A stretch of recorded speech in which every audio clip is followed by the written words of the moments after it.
La ripercussione è una ripercussione veramente devastante, perché noi abbiamo fatto un conteggio che se la situazione rimane quella di oggi, se arriva fino al 31/12, noi avremo sicuramente 1,8 milioni in più di costi, derivati dal fatto che il gasolio è aumentato di circa il 30%, il metano del 50% e l'energia elettrica altrettanto del 50%. Noi abbiamo autobus che hanno ovviamente queste tre tipologie di trazione e quindi siamo in un contesto veramente di difficoltà. Grande preoccupazione anche nel trasporto pubblico locale per i vertiginosi rincari dei carburanti dopo lo scoppio della guerra in Medio Oriente.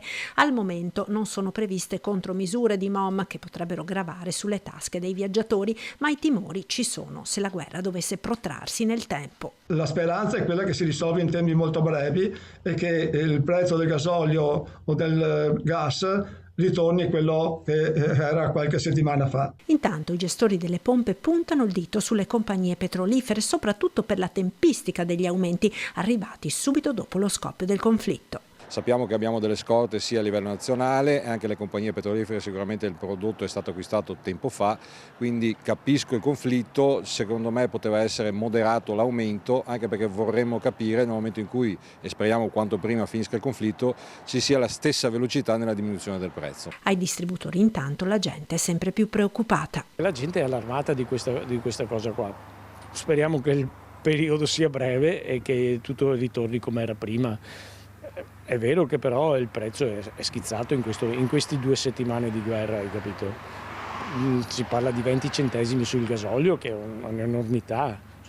Da compagnia a compagnia, molto probabilmente è anche maggiore su certe compagnie. E da Verona, dove si è inaugurata la Fiera dei Trasporti, il ministro Salvini rilancia il nucleare. L'Italia non può competere con gli altri paesi al mondo senza l'energia nucleare, ha detto il vice premier.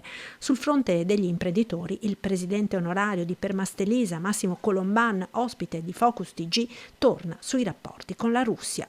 Quello che io vedo necessario è che noi abbiamo bloccato le importazioni dal primario produttore che è la Russia di gas e di petrolio, che io spero che almeno riaprano queste diciamo forniture, perché ho visto la benzina ogni giorno aumenta del 5-10%, cioè una cosa pazzesca. Io spero che i nostri governanti europei e italiani riaprano, diciamo, le forniture verso chi ne ha in quantità enorme, cioè la Russia ha tutto quello che noi non abbiamo, le materie prime che sono gas, petrolio, tanto per cominciare, noi non ne abbiamo, la Russia è piena, noi abbiamo tutte le tecnologie per esportare in Russia. Mi domando, ma perché noi blocchiamo questa diciamo sinergia con il mercato russo, visto che è parte dell'Europa?